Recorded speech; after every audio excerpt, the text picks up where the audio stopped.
Afternoon, Turks and Caicos, and welcome to another episode of the Patriot Hour.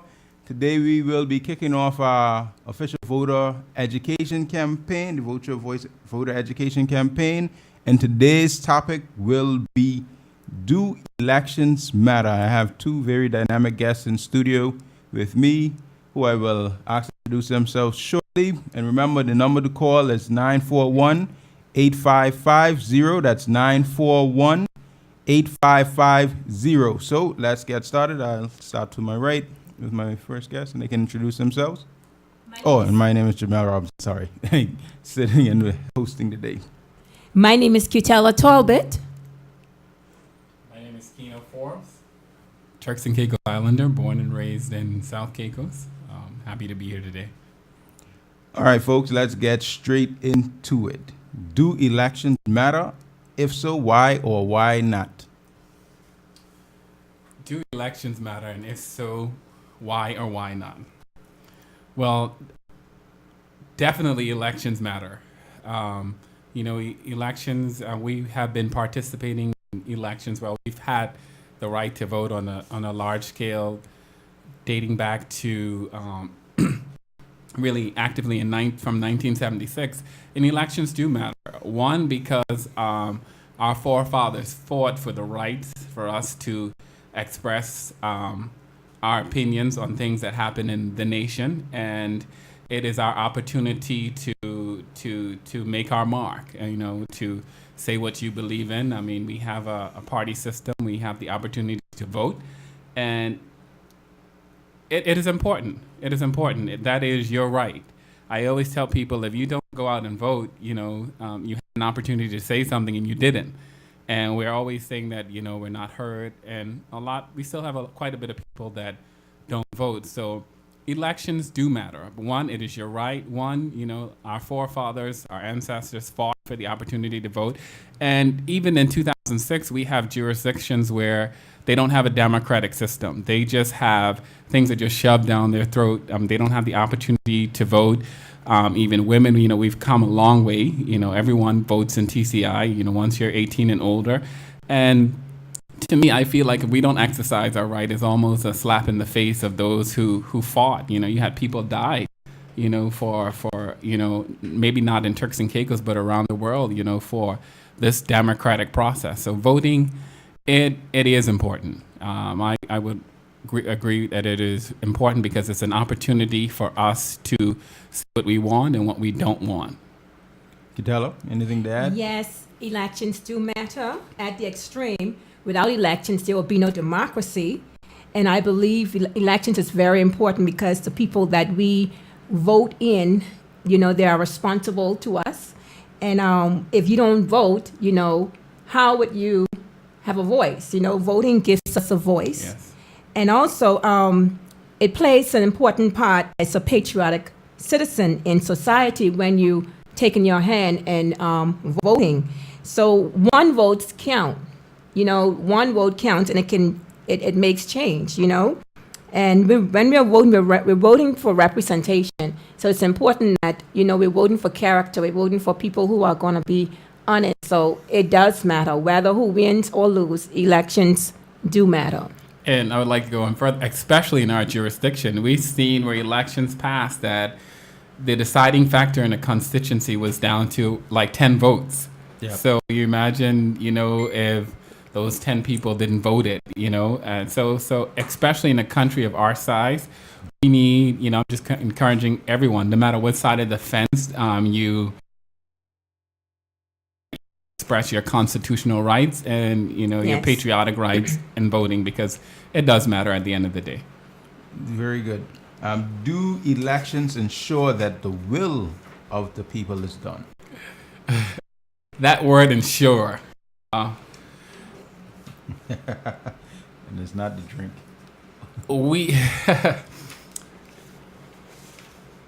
I'll put a pause on the ensure, but we always says that the elections is, when you go to the polls, the government should be for the people, by the people, for the people.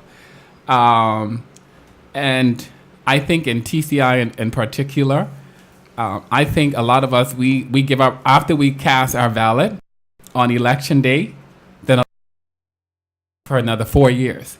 But I think it doesn't ensure that we have people in place.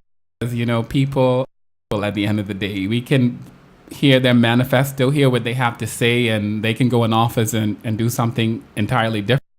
And that's why we have the right, either during next election, to say, well, hey, you promised you would do X, Y, and you didn't deliver on X, Y, and so therefore I'm not going to vote for you this time around. It doesn't matter which party you're on. And I think if we take that objective approach, but we know here in the Turks and Caicos, vote around party lines. Yes. I was born a PDM, I was born a PNP, or now we have PDA and all these things coming out. But I think we need to start thinking objectively. If someone promised that they would do X, Y, Z, we need to hold them accountable and say, at the end of the day, these are the things that you said you would do. And at the end of their term, it's just like when you go to school, you get a report card. You're supposed to be doing certain things, and we need to give them a report card. And based on if they have a passing grade or not, we have a decision to make. And so from that light, yes, election, we have power. And I think a lot of times we give up that power as we don't follow the government step by step during the 4 years. It's only during elections that we get involved. The last 6 months we try to get involved, but we don't really examine. We have a few people that examine the entire government, both opposition, and it's not just the current government. Has the opposition done what it's supposed to do? Has the current government done what it's supposed to do? And at the end of the day, we make it an informed decision. Do we want 4 years of it, or do we want to change it up, or do we want to give this government another opportunity? So in that sense, it does ensure that they do what they're supposed to do if the people exercise their true power. Well, I would say yes, it do. I will back you up on that a little bit. I would say yes, it do. It's the kind of spirit of the people. The people are led by the spirit who lead them. If you are led, if the person that you're putting in power, like I said earlier, has character and integrity, and that person, you will vote that person in based on what they said they're going to do. I mean, the dynamics are laid out, all of the policies, everything that you say you're going to do for the country is laid out, and the character of that person, your spirit led to vote that person in. I believe, it does matter. Okay, this one for you, Cutella, so you can start off with this. Is majority rule more than a theory in the TCI? And if it is it the best way of electing a government? Majority rule is not a theory. Whoever wins, wins. It's not a theory, because theory, it's a theory. Theory is theory. But majority rule is not a theory. Whoever wins the votes win. Well, to go back to that, I mean, we had an incident in the last election where the elected government didn't necessarily overall had, when you did the final tally, the elected government didn't have, I think it was Honorable Cartwright who had the most votes. However, based on how our system is set up with, you have the at-large seats and you have electoral districts. So majority rules from the sense of the electoral district standpoint. But I think some people would disagree with that, because last year, if you looked at, I think we had a similar situation, I think when Al Gore ran for president in the United States, he had the majority votes, but he didn't have the electoral college to back it up. And just like, last election, we had the opposition leader came out on top in terms of the at-large candidacy. However, her party didn't have the constituent supporter. So therefore, yes, in a sense that how we split it up with the electoral districts, majority does rule at the day. But, I put that spin on there because we did have a unique situation. We before we did not necessarily had the at-large candidacies, which now plays a different role. We had, the individual electoral districts where you only voted for someone in North Caicos. Your vote was limited to North Caicos, but now we have people in North Caicos voting for people across the entire Turks and Caicos Island. Right. So Yeah, just to add, because I'm fairly familiar with what came back in, and even if you looked at taking out the at-large portion, even if you looked at the margins of the seats that were won by the P versus the PDM PD had a greater margin, so the overall numbers probably, if it was okay, well, one man, one vote, and we just look at the tally, then it might have been, all right, well, X amount of seats awarded to PDM, X amount of seats awarded to PDM. So even in that instance, which is rare, because most times the winning government usually has a greater overall margin of victory votes. Overall votes. These things happen. So, but at the end of the day, I mean, I believe it went how it was supposed to go. Yeah, I guess so. It was what it was. Okay, and this question is similar or a kind of an add-on to what you guys spoke about earlier. In the TCI, are there mechanisms that hold our leaders accountable and responsive to the people? So it's kind of more to elaborate on where we kind of was going earlier, some of the early questions, but yeah. So are there mechanisms that hold our leaders accountable and responsive? And this, I guess, would be outside of just the day of voting. Well, I would say not presently. I would say not presently on our current government. There's no mechanism in place for things such as recall. Like there's a system of recall, and if there was a system of recall in place where you elect someone and they go contrary to what they said it was going to do, you'll be able to recall. The people is in charge of recall. We can recall them out. So I believe right now we have the commission of the Integrity Commission.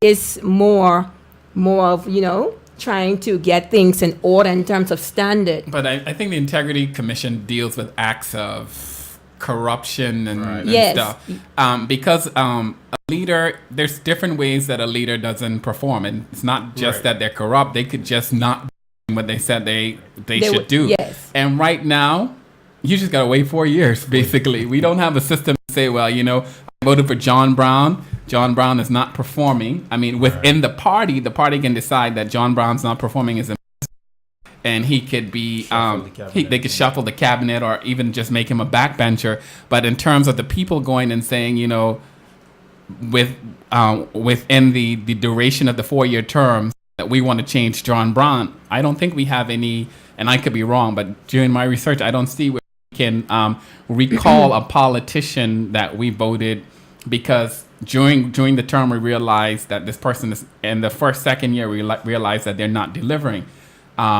We just have to wait until the next election and decide, we don't want to vote this person in again. But I understand that part, what you said about that, but that's why I said there's nothing in place, and that is why I said about the recall. Of course.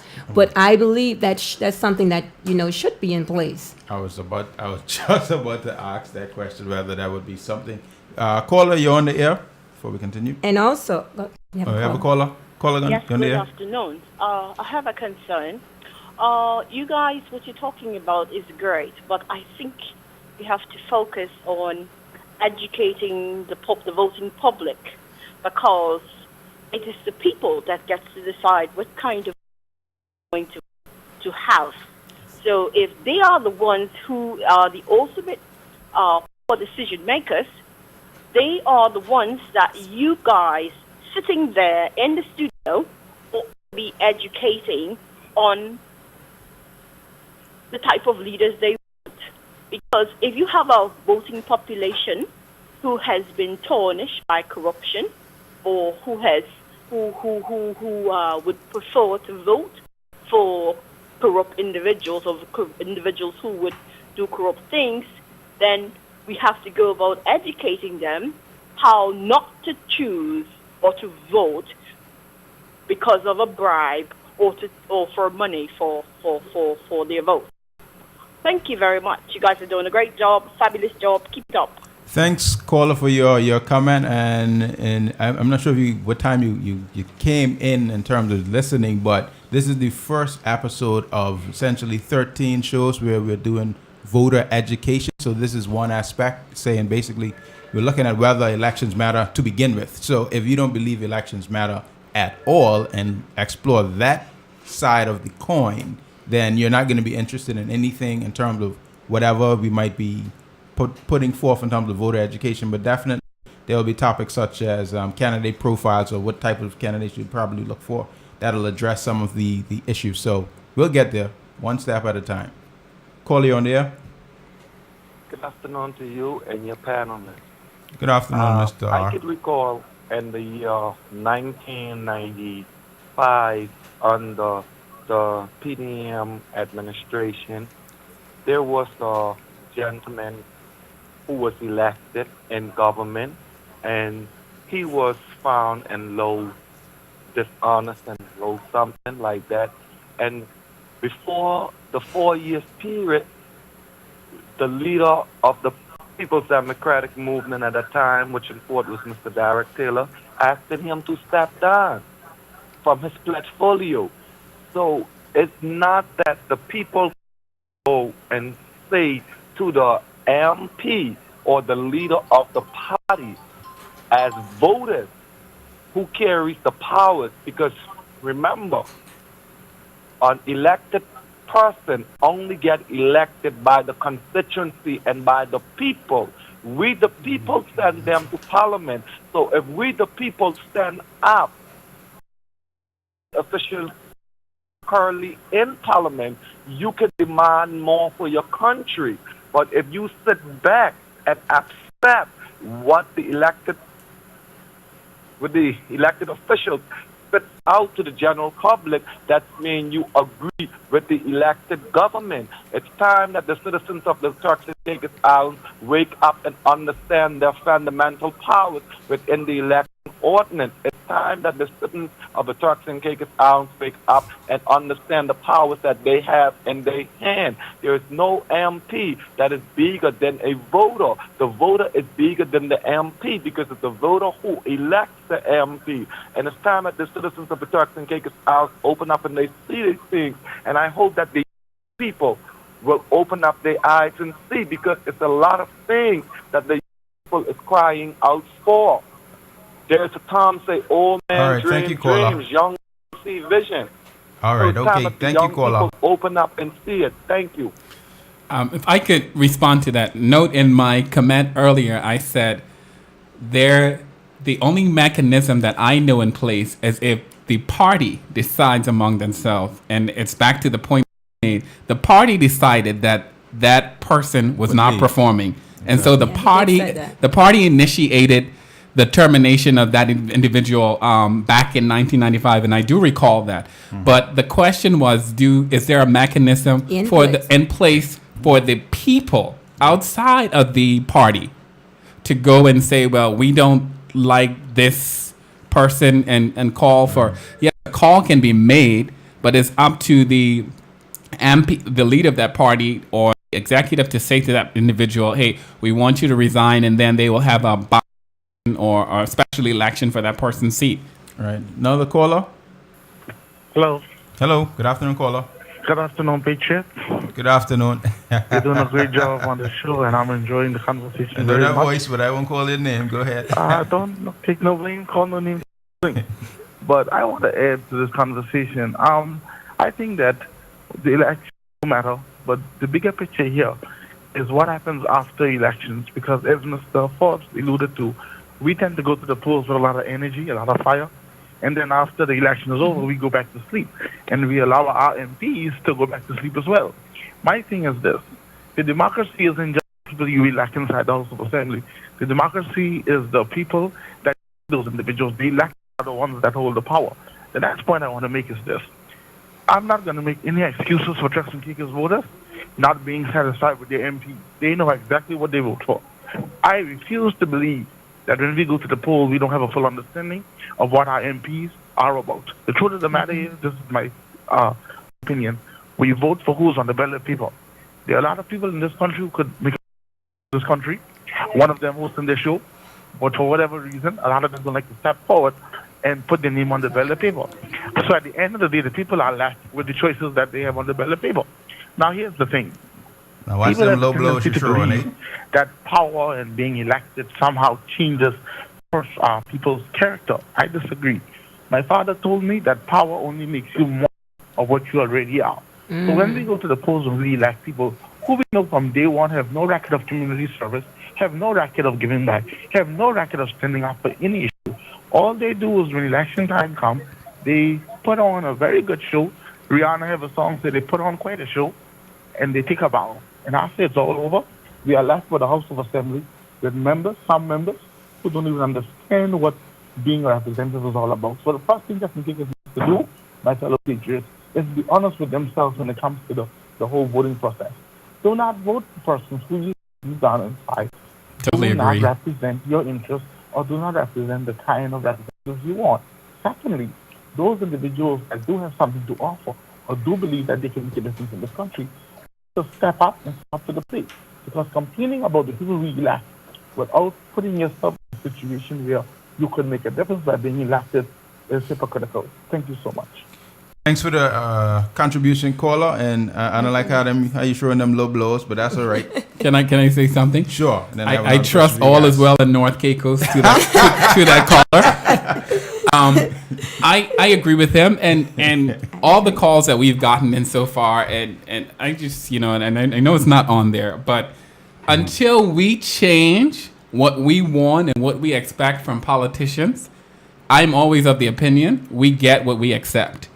And we need to change what a politician looks like. A politician is not just somebody who goes to funerals, who's charismatic, who will buy you a drink, who you can run to in times of trouble. You can't limit who you vote for based on that criteria. And I do think, we need to look at the broader picture. It baffles me. I am all for people in this country, but we historically put people in power with no experience.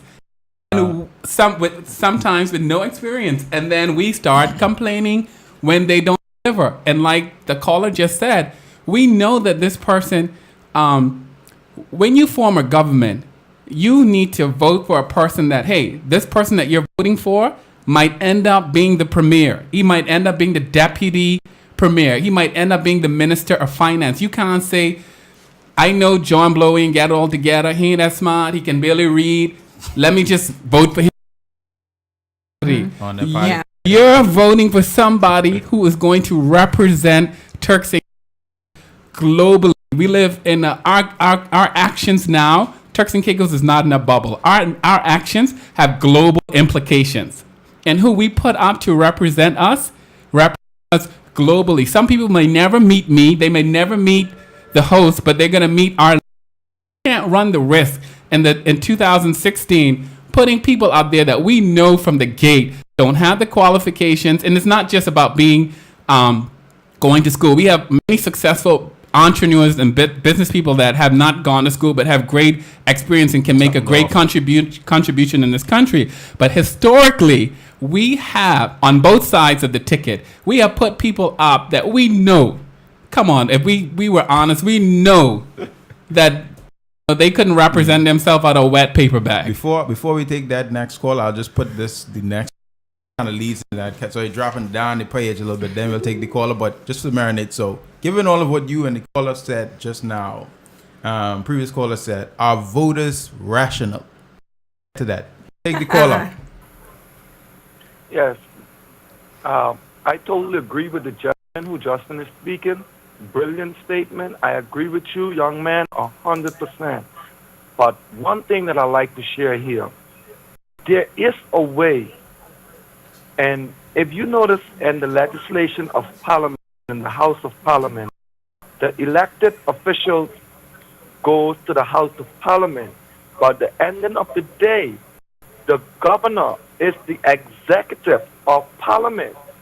So if there is an MP that being elected by the people falls short of the people mandate or the constituency mandate, then the people can put a petition together, rally to the governor's office, and demand the MP to be removed out of that constituency, because by the end of the day, it's the people who elect that MP and that constituency. It's a difference between the at-large and the constituency. If it's the at-large candidate, the Turks and Caicos Islands at-large have to come together and call that call. But if there's an MP that falls short in an electoral district, the people of the district can uprise and ask the government to remove the MP based on the motion of no confidence.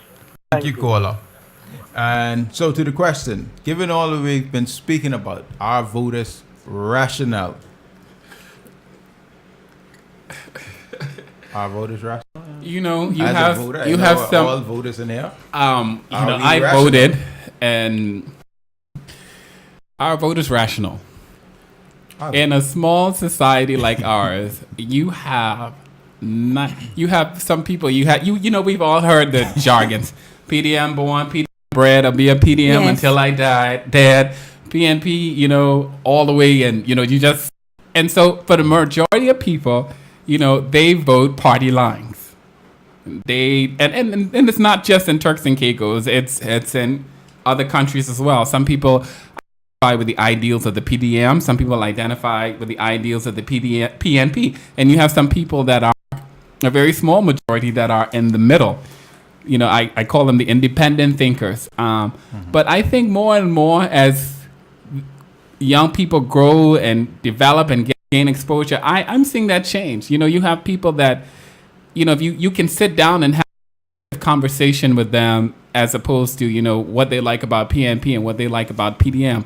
So I think it's a mix. You do have some rational voters, and you do have some irrational voters. But, you know, I think most people at some point think about it and why they vote the way they vote. Well, I'm going to say no because Clean. I mean no, Clean. because listen, No PC answer. Go ahead. people are going to vote based on family ties, Of course. based on what they can get. That's what I said. I mean, I'm going to back you up, but you know, we put people in power who we know we want to put people in power to represent us, to represent the youth, to represent the country. And the whole thing about voting, you have to have a vision.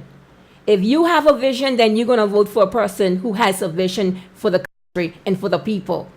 And I believe because we're so small and we're not privy to certain information, we vote based on how we feel. I mean, What was things given we to see on the us. surface, but we don't know the full picture. We don't know the truth behind the scene.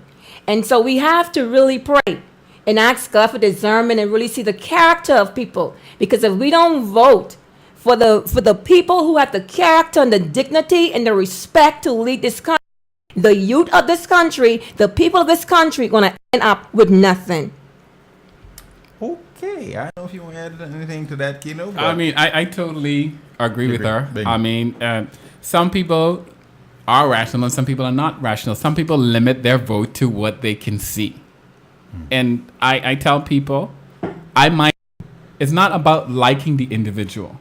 It's about what the individual can bring to the table. Yes, charisma and everything helps, but we've seen people with charisma that did nothing, have been in government since 1976 and have done nothing, but they're charming, they have wonderful personality, and people like them. I like you, but you're not really doing anything for the country.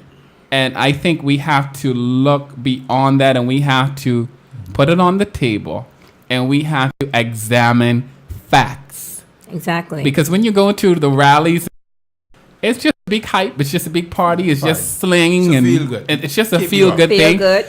We need people, the voters, all the voters that are listening to my voice. You need to make an informed decision.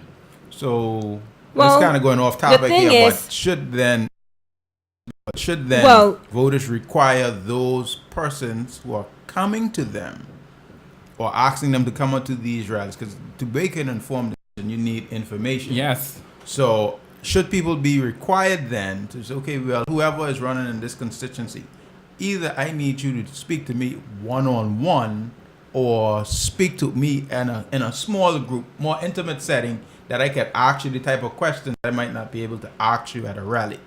So Well- I could see whether the plan for youth or the plan for education or the plan for healthcare actually makes sense then.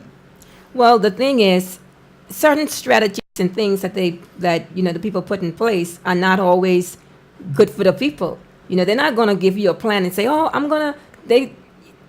politicians going to show you what they want to show you on the paper, and they're going to bring to you what they want to bring to you." But like I said, behind the scenes, you give a man power, they show you their true character. My point to this is, I'm going to use the analogy I use to people who are getting married, and it's the same thing in politics. You're marrying the person in front of you right now. You're voting for the person in front of you right now. You can't vote for that person in anticipation that they might become what you want them to be. You have to examine what is on the table, and So don't vote on potential. you can weigh that in, but potential is great, but what is your track record? What have you done? You can't just decide today or tomorrow that, hey. All right. To add to that, speaking about, I guess, voting and stuff, right? Should the TCI have elections for local government similar to like electing their district commissioners or what will become island councils? Because part of the problem is that the first time John Brown gets to be or show his colors is when he wants to be an MP. So we don't even have nothing to actually test whether they can represent us before, like at the district level or at the local or more local level. Should those persons be elected? Caller, you're on there. Hello again, Mr. Robinson. Yes, sir. You hit the nail on the head. I just had to add a comment to the whole, when you come to speak to me, to campaign to me, bring me the facts. I think we have been buying too many bad sales pitch, because these days some of the sales pitch ain't even good. When you're about to purchase a product, it's very important that you read what the product is about. Amen. It's important that you read the nutrition and facts. So when the MP or the potential politician come to you and ask you for their vote, you have to look at them as a can of. You have to read the nutrition and find out exactly what they plan to bring to the table, and don't be afraid to question their plans, because, as Ms. Cutella said, some of the plans are only a smoke and screen of what they really want to do, because we both know that what they often say is contrary to what they actually do, because they talk. Mr. Forbes said it true. Some people was in Parliament from 1976. Some out, some in.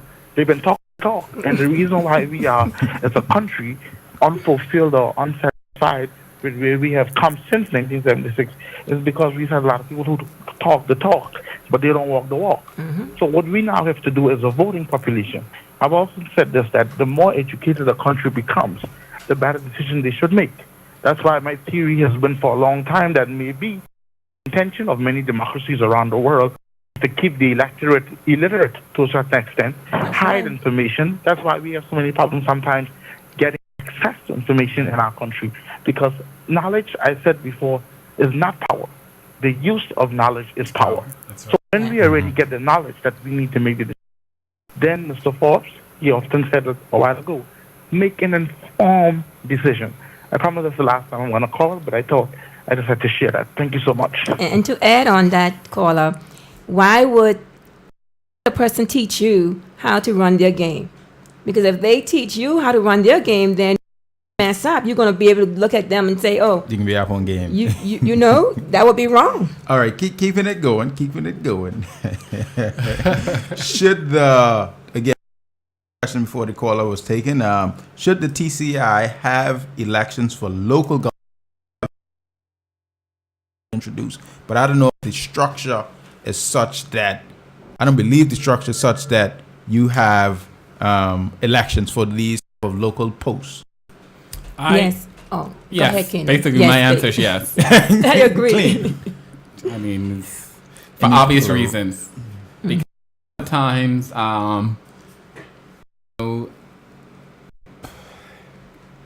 that post is a servant of the people, and as a servant of the people, you know, if you're going to be serving the people, you know, the people should have some input on, you know, who is, you know, over them, and those positions are crucial.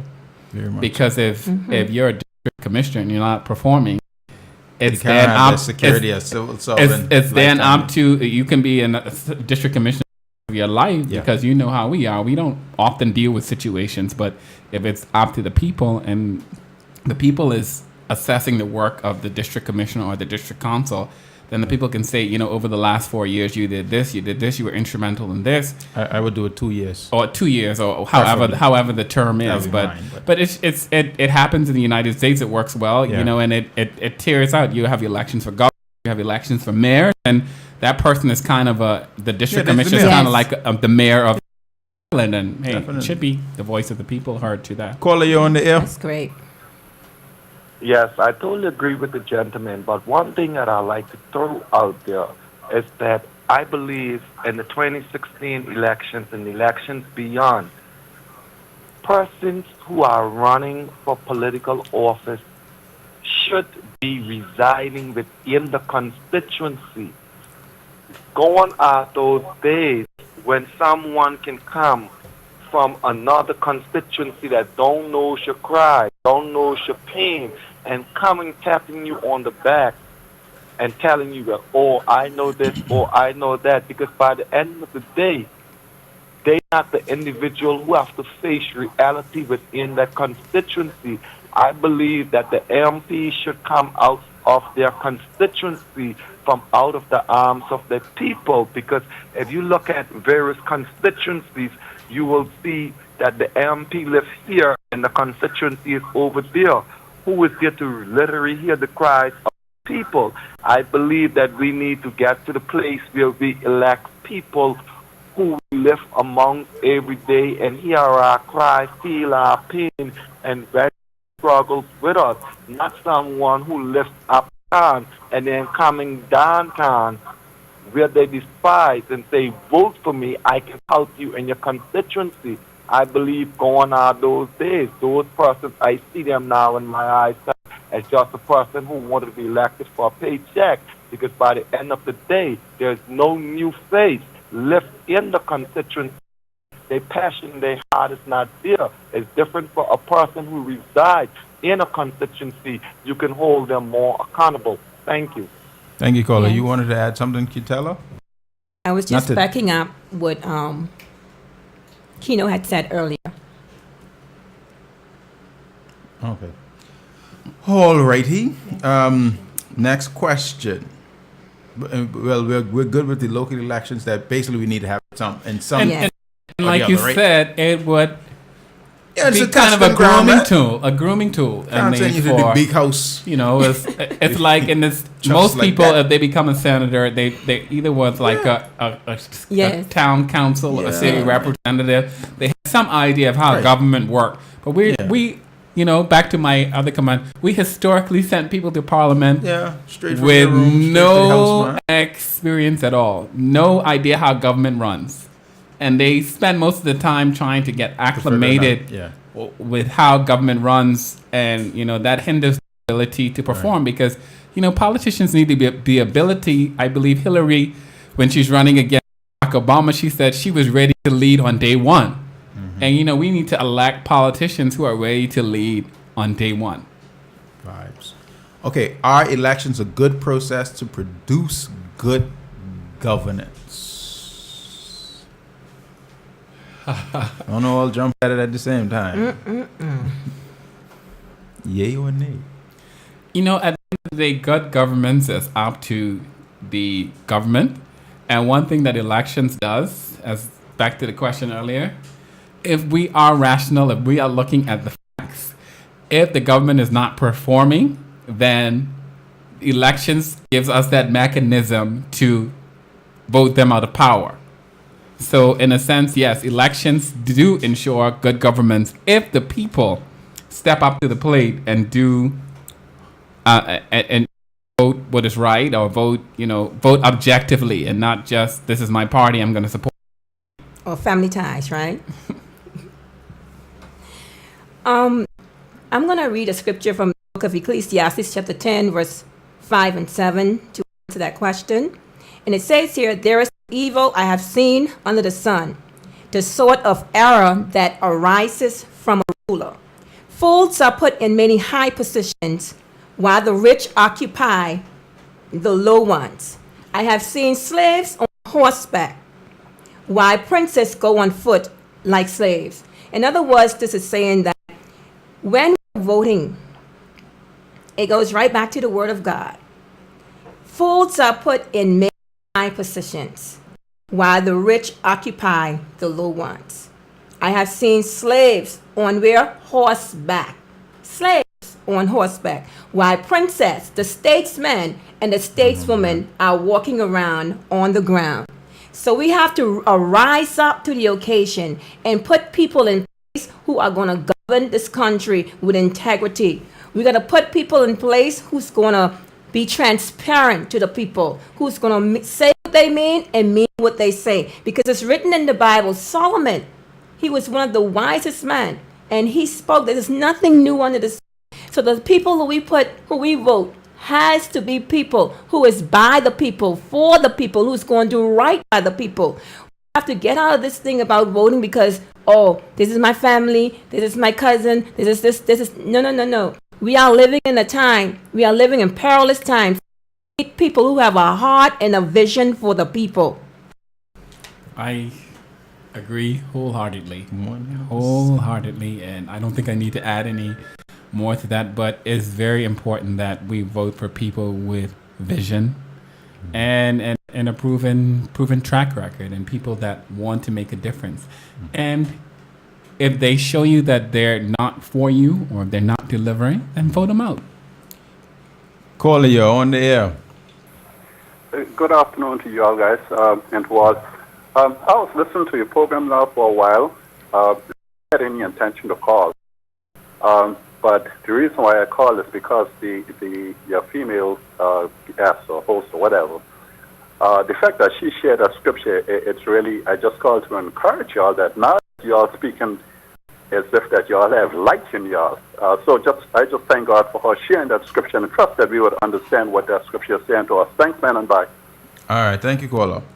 Okay, does the party process of the selection of candidates produce the best possible representatives? And just to quickly sum up from what I know of the party selection process, PDM and PNP both have application processes where you apply. In the case of the PNP, they have what they call primaries, where there's more than one applicant, where you have the party members select the thing at a poll. There'll be this designated dates. And with the PDM, there's a selection committee that does the selection based on the applications that came in. And I think in both instances, both go like the NGC or whatnot for ratification. So that's kind of how it's done. So there's a pre-filter before the filter of the people picking one or the other. And I'm not as familiar with the PDA selection process because they're fairly new and I don't have a copy of their constitution. But I would believe there'll be some variation of either of those two in terms of selecting of the candidates for representation. So again, does this party dominate? Because again, the parties usually pick the people we have to vote for at the polls, whichever one. Does this selection process of candidates produce the best possible? Okay. We have had incidents, and I know there is incidents where just to be able to say that they have some, say 15 or 13. They have 15 or 13 candidates. I mean, you had parties at the 9th hour just rallying up individuals. At the end of the day, the party process is restricted to, those people within their party, and it's the votes. It's a limited amount of people voting for a potential person that could end up being the premier or leader of this country. And so, in that sense, I mean, look at Donald Trump. They have a similar process in place, and I I don't know. I'm kind of on the fence with that.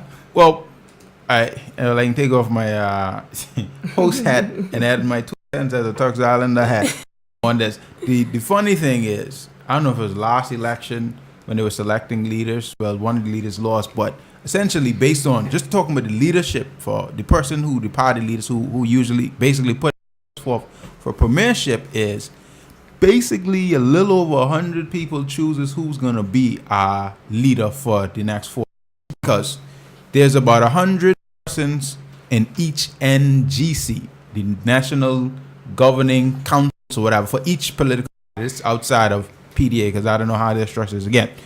So if I'm going up for leader against 1 or 2 people, I have to get at least 50% of the votes, which is a little over 50 people picks, say, PNP rep. Then a little over 50 people picks PDM rep. So 100 people, a little over 100 people picks our 2 options for leader for 4 years on that process. Think about that. And so 100 for 35,000. Call it on the air. Yes, it's a good topic because it brings my mind back to the 2012 election when there was a particular electoral district in Grand Turk that was not challenged. I know that there was a at-large candidate who see that he could not win at large and he wanted to challenge the constituency at that time, and he wanted to take back his word and go to run and constituency.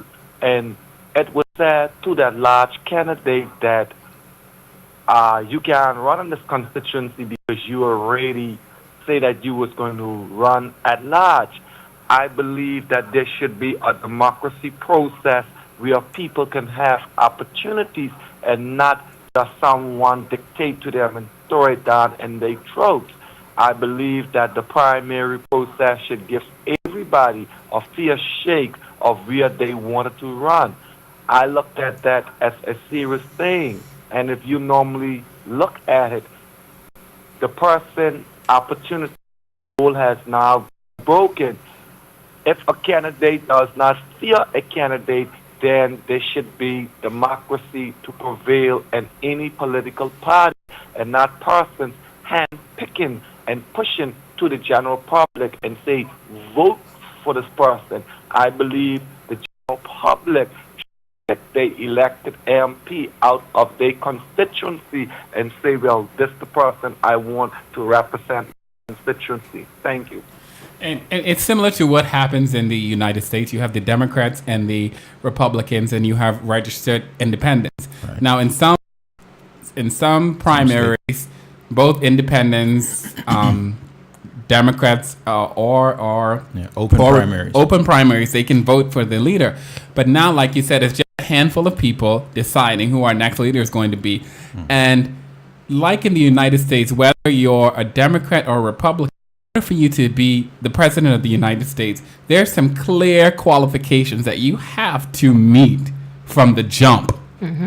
Well, you just got to be an age, and that's it. Being a citizen. No, there's some qualifications. There's some the Constitution. You only have to be by the Constitution, like but the party does have some specific guidelines. Yeah. And I don't know if we have specific guidelines, and I don't know if that's a route that we would take to ensure that we are. I mean, right now, anybody who has the momentum, and that's the great thing about democracy. Anyone who has the momentum or who has the support can a premier of the Turks and Caicos Islands. I mean, they just have to have the support. But I do feel like we should open this thing up to whereby, either if it's just registered PNPs or registered PDMs, they all have a vote in who they want to be the leader of their party at the end of the day. And it should not just be a few people. Because how the NGC works, I think it's an invite. It's not you're just selected to be a part of NGC. And of course, I'm going to select my boy or somebody that I know who's going to support me. Their loyalty is going to be to me because I'm the reason they're on the NGC. So no matter what I do, they're going to vote for me. And I think there's a flaw in the process. Okay. we have, yeah, we're winding down. I'll throw out one. Well, this is a side question, kind of, but I would like to hear your feedback in terms of elections mattering. Matter. Should there be an automatic registration of voters once they hit the age of 18? Because I think in some countries they have it soon as you're 8, you're on the list versus how we do it now. I'm 18, I gotta prove this, I gotta prove that, I gotta submit this or submit the other. And that way, at least you're done automatically. So there's no hindrance to stop you from voting. You just figure out whether you want to vote or not, being the main thing.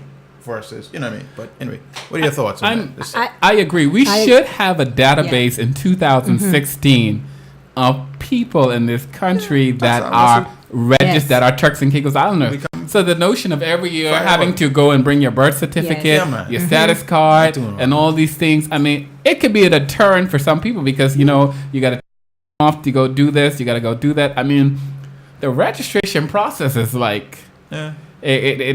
some people see that as a deterrent. I mean, if you are in the system, you know, if you grew up in school, you should be documented in the system, whether you're here on work permit because of your parents or whether you're here, if you're a citizen of the Turks and Caicos Islands and you're 18, you would have had to verify your citizenship several times on over, from primary school to high.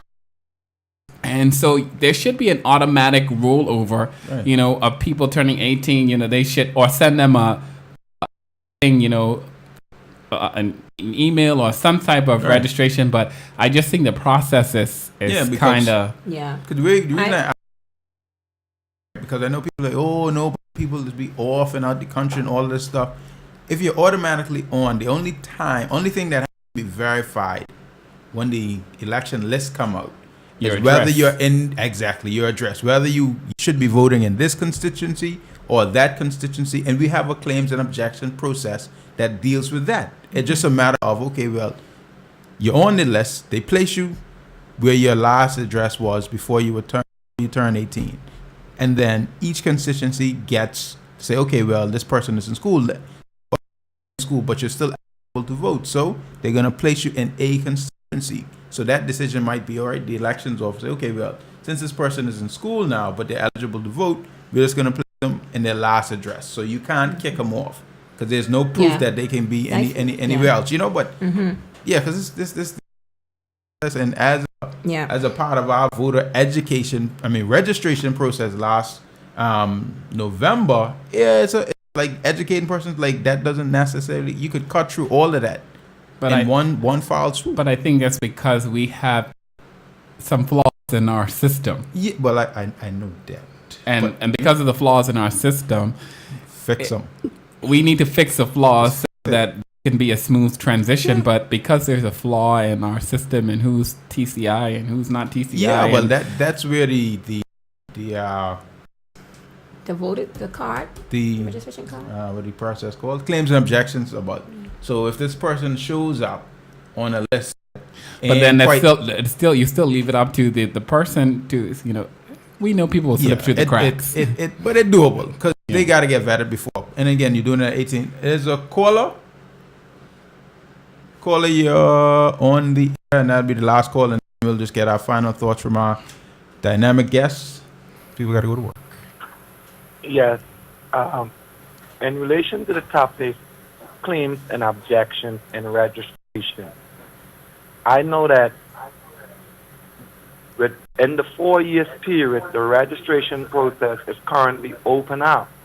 So yes, I do agree that the students who are coming out of school within that 4 years term, there can be a database whereby they can register them.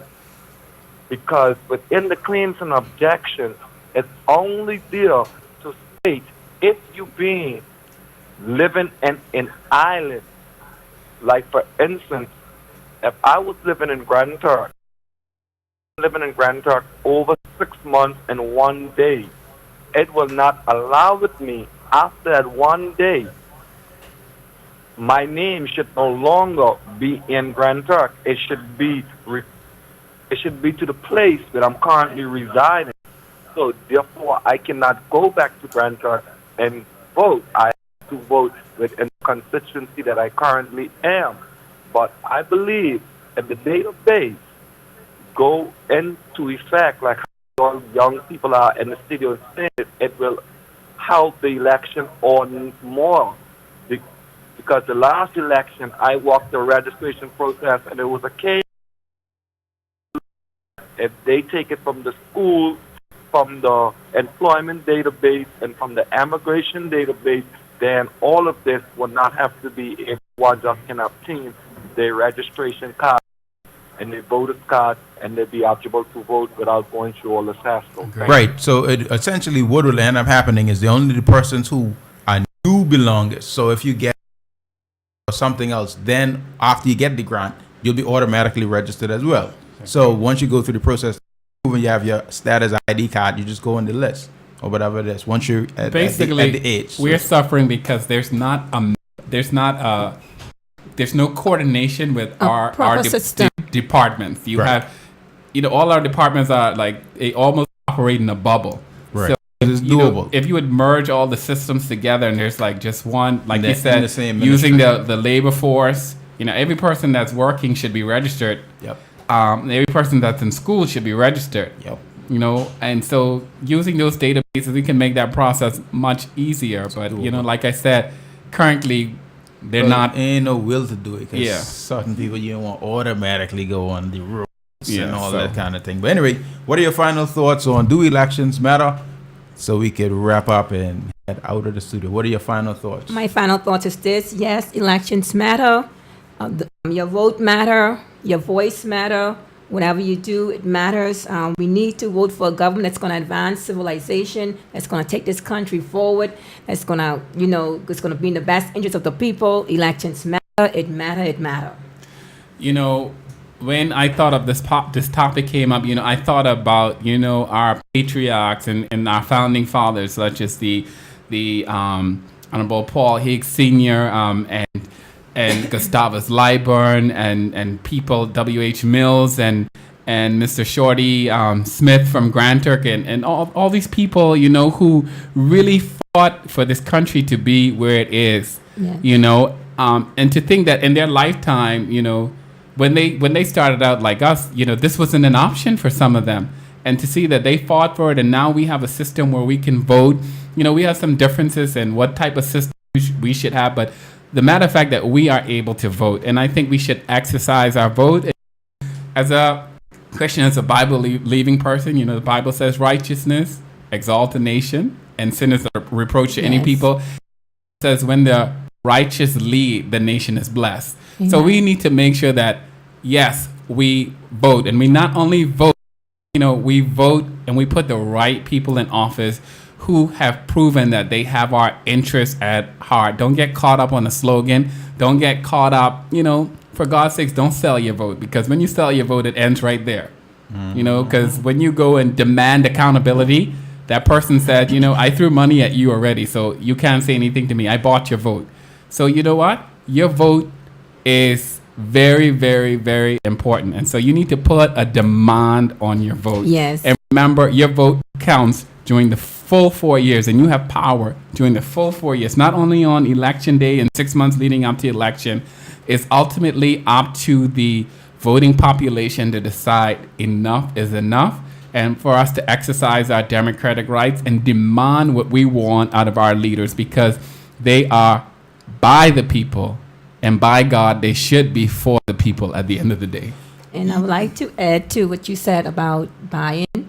And if you remember, if anyone gives you anything for that, they can't last you for 4 years. So you're going to go hungry again. So be mindful that, when you vote, you're voting for integrity, you're voting for honesty, you're voting for transparency. So vote.